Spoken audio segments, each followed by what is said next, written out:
Welcome back. Now let's continue unpacking the approval of the Karpowership generation licenses. The organization Undoing Tax Abuse opposed the issuing of the licenses to Karpowership SA. This was during the recent public comment period. Following yesterday's decision by NERSA, Outa wants the regulator to come clean and give reasons for issuing the licenses. It says transparency is paramount and could be required if the decisions end up being challenged in court. Well, to talk to us now is the organization's energy advisor, Chris Yellen. Chris, good evening. Welcome to South Africa tonight. A short while ago, I hope you also heard him speaking to me. We were speaking to NERSA's Mr. Siema earlier just about why they have approved this. And he basically said, according to the law, to the Act, they are satisfied that in its application, Karpowership SA complies. And they've issued their licenses regardless of the many other issues, all the other noise that's happening on the side. Do you buy that? No, Dan, I don't buy it. In fact, Karpowership has not complied with NERSA's own requirements in terms of what you need before they will consider a generation license. And I'd like to read out to you directly from NERSA's website their requirements, NERSA's requirements, before they will consider a license application. So I'm reading this now from their website.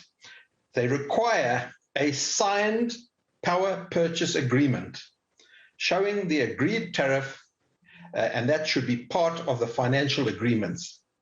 There was no signed power purchase agreement. Eskom has not agreed to a power purchase agreement and has significant reservations about entering into such an agreement. The second thing that I'm reading from the NERSA website is that they require a record of decisions for environmental authorizations and permits received. Well, they have not received a permit, and in fact, the environmental authorization was refused. It was declined. And so in those two aspects alone, clearly from NERSA's own website, the applicant did not comply with NERSA's own requirements. And we think that the issuing of these licenses was irregular. There are, of course, many other outstanding issues, including a port authorization from the ports regulator. They need a license for a pipeline. They need a fuel supply agreement. There is an outstanding court case that is in progress and is only going to be heard, in the first week of December, where this whole process is being challenged in terms of corrupt process, nepotism, and irregular procedure. There's also an investigation being done by Parliament, and an investigation being done by the Special Investigation Unit, the SIU, into this project. Chris, yeah. All of these need to be sorted out. Yeah, but Chris, why do you think they would have gone ahead?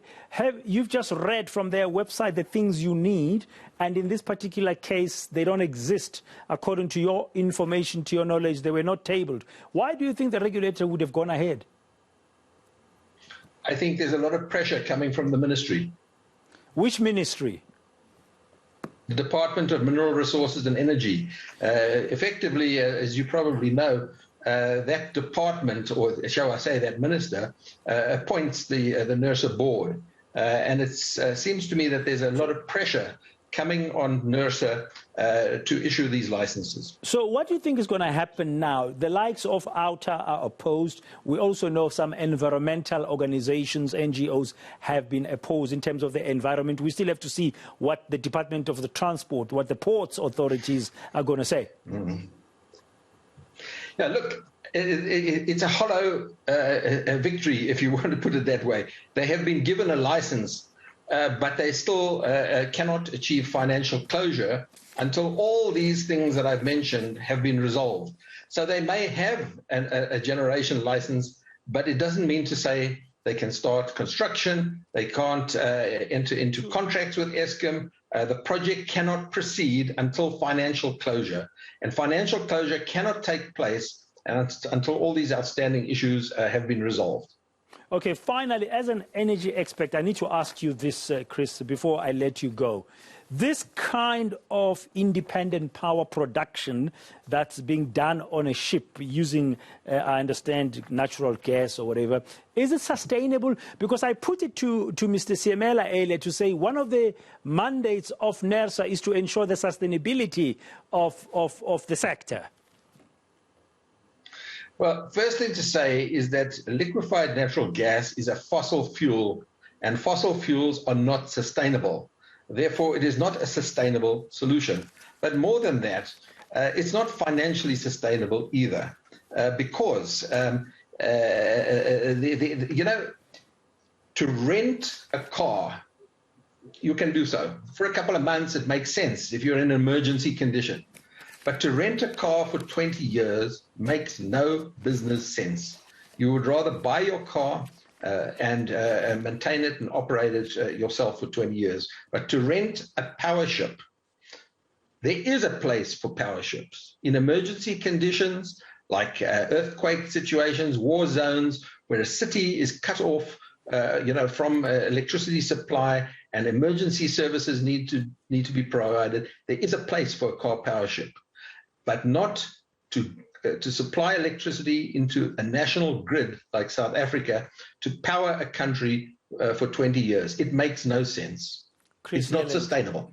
Chris Yellen, thank you very much. Of course, currently also is talking to us as advisor to Outa, those who are opposed to the Karpowership SA that has got licenses. It might just turn out to be hollow licenses, as he says. We'll have to wait and see. There's a lot of stuff going on around this whole Karpowership deal. If there is pressure from the Department of Mineral Resources and Energy on NERSA, then it is not good, because on NERSA's website, it's very clear they are supposed to act independent. They are independent regulator from political interference. If there's any pressure like that, it's very sad. But we'll have to see and wait and see what's going to happen later. But I would like to speak to the Department of Mineral Resources and Energy and ask them that question. Did they put pressure on NERSA to issue these licenses or not?